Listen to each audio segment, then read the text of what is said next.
Je m'appelle Kevin, j'ai 35 ans. Je suis marié, j'ai 2 enfants. Je suis passionné de sport et notamment de sport de glisse et sport extrême surtout. Voilà, je suis quelqu'un d'entier, de passionné, de drôle je pense, et de sarcastique des fois.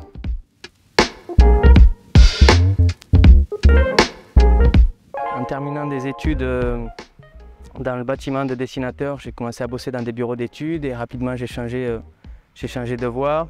J'ai bossé dans la restauration.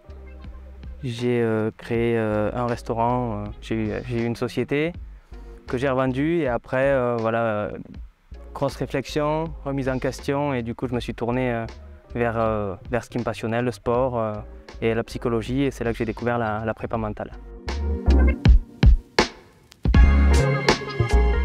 Ça réunissait tous les aspects de ce que j'aime en général dans la vie, quoi. Le sport, la psycho. J'avais déjà pas mal travaillé sur moi ces dernières années. J'étais un piètre sportif mentalement, donc je me suis dit s'il y a quelque chose à travailler, c'est là-dessus et si on peut aider les sportifs, voilà, dans ce domaine, il faut y aller à fond, quoi. Il y a quelque chose à faire.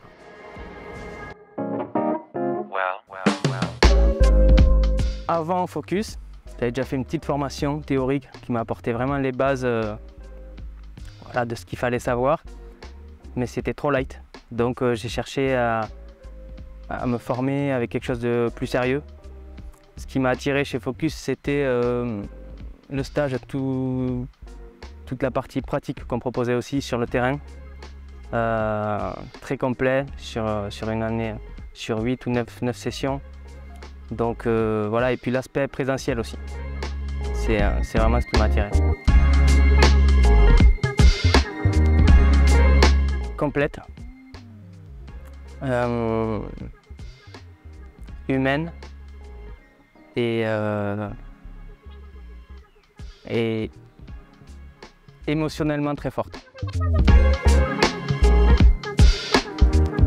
Tous les ateliers pratiques qu'on nous propose. Alors il y a 2 choses d'ailleurs. Tous les ateliers pratiques, parce que la théorie c'est top, on apprend plein de choses, mais dès qu'on met en pratique, on comprend de suite beaucoup mieux. Et la qualité des intervenants aussi. Que ce soit en coulisses, en passant par Eric, Anthony bien sûr, que je connaissais avant via les livres, etc. Tous les intervenants, Alex, Anthony, je ne peux pas tous les citer, mais une grande qualité, Clément Ménadier aussi.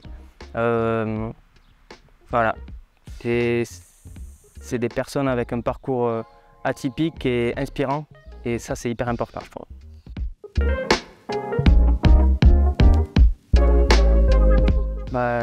Clairement, c'est le bain froid avec Alex. Je ne sais pas si c'est très original, mais c'est le bain froid en tout cas. En plus, personnellement, j'arrivais sur cette session un peu affaibli physiquement, avec une vertèbre cassée et tout ça, donc j'étais pas top. Et j'ai quand même ressenti de la peur et tout en arrivant, j'étais, je sais pas pourquoi, un peu débordé. Du coup, c'est une session qui m'a vraiment marqué. Et le fait de faire ça, ça a créé une cohésion énorme aussi. Ce jour-là, je sais pas, j'ai découvert plein de trucs, quoi. La respiration, Wim Hof, tout ça, ouais, c'est vraiment le plus gros souvenir. Ouais, j'ai quelques plans déjà. J'ai déjà créé ma société, donc grâce à ça, j'arrive déjà à avoir quelques clients avec le bouche à oreiller qui fonctionne. Tout ça, c'est arrivé via le stage en fait à la base. Donc le stage, c'est quand même un tremplin important qui nous ouvre des portes. Et après, ouais, après j'ai quelques plans, pas mal d'idées, quelques plans qu'il va falloir convertir maintenant en réalité, mais j'ai des idées. Maintenant, c'est encore un peu, tout ça un peu à mêler, il va falloir tout mettre en ordre. Mais en tout cas, j'ai bon espoir. Ça rejoint la session qui m'a le plus marqué, on va dire, sur le bain froid avec Alex Vanlin, quand on a fait On a fait une hyperventilation avec la respiration Wim Hof. Et c'est là que j'ai compris plein de trucs. Je me suis dit, wow, la respiration, c'est hyper puissant si c'est bien encadré, bien utilisé. Sur l'apnée, sur la rétention d'air et tout, je suis carrément sorti de mon corps. Je me suis vu au-dessus, j'ai vu tout le monde à l'extérieur et c'était hyper puissant. L'envie de rester là et en reprenant un petit peu la respiration après, quelques minutes plus tard, c'est là que j'ai eu un déclic et je me suis dit waouh, ok, là il y a quelque chose à faire, c'est tellement puissant que voilà, on peut l'utiliser sous plein de manières différentes.